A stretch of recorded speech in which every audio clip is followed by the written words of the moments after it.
Pemirsa, Indonesia memiliki rangkaian gunung aktif serta patahan aktif yang tersebar di sejumlah wilayah.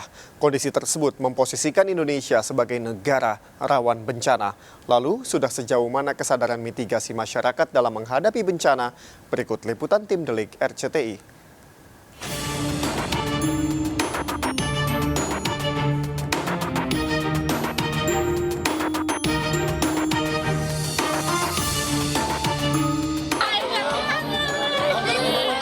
Gempa bumi merupakan peristiwa alam yang lumrah terjadi akibat adanya pergerakan di dalam perut bumi.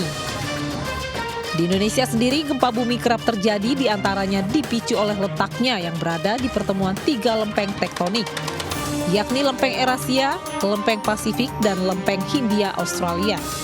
Akibat interaksi antar lempeng-lempeng tersebut menghasilkan sejumlah aktivitas magmatik dan terbentuknya wilayah-wilayah kegempaan dengan intensitas tinggi.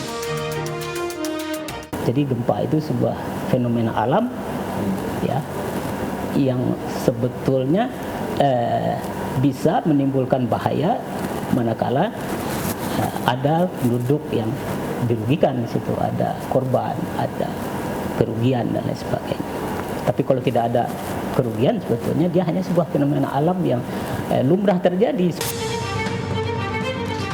Datangnya gempa tentu tidak bisa dicegah, namun kita bisa menerapkan mitigasi yang tepat guna mengurangi efek buruk dari gempa, seperti kerusakan hingga jatuhnya korban nyawa.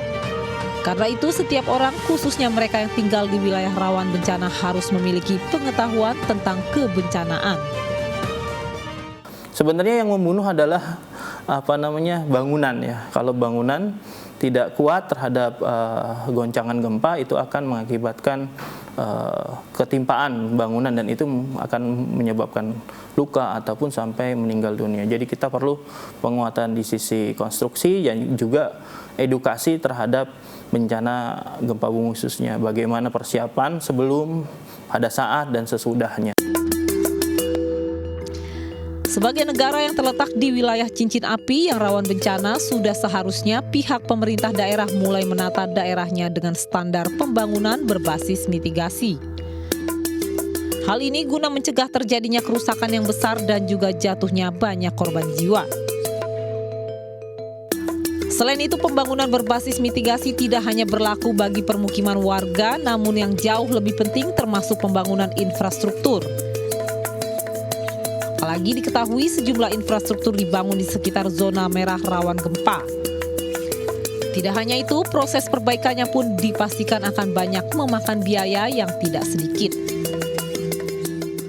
Kalau di situ sudah diketahui bahwa itu bagian dari zona merah terjadinya sesar gempa misalnya, maka sejak awal kan harusnya dilakukan bagaimana menghindari pembangunan infrastruktur di daerah yang masuk zona merah. Itu jauh lebih murah daripada kita memaksakan pembangunan di daerah zona merah tadi, kemudian kita melakukan upaya perbaikan atau mitigasi bencana. Karena apa? Bisa dipastikan biayanya sangat mahal. Gempa sebagai fenomena alam memang tidak bisa dicegah. Namun kerusakan dan kerugian akibat gempa sangat bisa dihindari melalui pembangunan berbasis mitigasi. Sayangnya bukan hanya masyarakat, namun proyek-proyek infrastruktur justru banyak berdiri di wilayah rawan gempa. Pastinya akan menjadi sulit menyadarkan masyarakat ketika pemerintah sendiri seolah tidak memperhatikan aspek kebencanaan.